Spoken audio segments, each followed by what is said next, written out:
வீக்கெண்டில் எங்கன்னா போகலான்னு சொல்லி பிளான் போட்டுட்டு இருக்கும்போது இந்த வீக்கு ஃபுல்லாக ஹைப்பு கொடுத்துட்ருக்க தாய் கிழவி படத்துக்கு தான் வந்திருந்தேன். கொடுத்த காசுக்கு இந்த படம் வர்த்தலையான்னு கேட்டால் வர்த்து தான் சொல்லி ஆகணும். இந்த படத்தோட ஒன்லைன் ஸ்டோரி என்னென்னு பார்த்தீங்கன்னா, ஃபர்ஸ்ட் ஹாஃப்லேயே தாய் கிழவியை கோமாவுக்கு கொண்டு போயிடுறாங்க.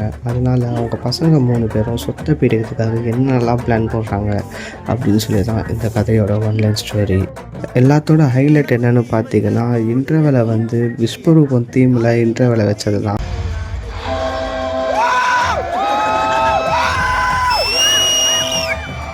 இன்டர்வலுக்கு பாப்கார்ன் வாங்கலாம்னு சொல்லி போகும்போது மாட்டின ஆடு தான் இவர் தான் எனக்கு பாப்கார்ன் வாங்கி கொடுத்தாரு. பாப்கார்ன் வாங்கி கொடுத்த கையோட அவரையே ஒரு ஃபோட்டோ எடுக்க சொன்னேன். அந்த ஃபோட்டோ தான் இது. என்னடா பால் விளம்பரத்து வர பசுமாடு மாதிரி பல்ல காமிச்சுட்டு இருக்கிற? சினிமாக்கு டைம் ஆச்சு, சீக்கிரம் வாடா. இன்டர்வல் முடிஞ்சதும் நான் தேட்டரில் படம் பக்கத்துக்கு போயிட்டேன். நீங்களும் இன்னும் தாய் கிழவி படம் பார்க்கலன்னா மறக்காமல் போய் தேட்டரில் போய் எக்ஸ்ப்ளோர் பண்ணி பாருங்கள்.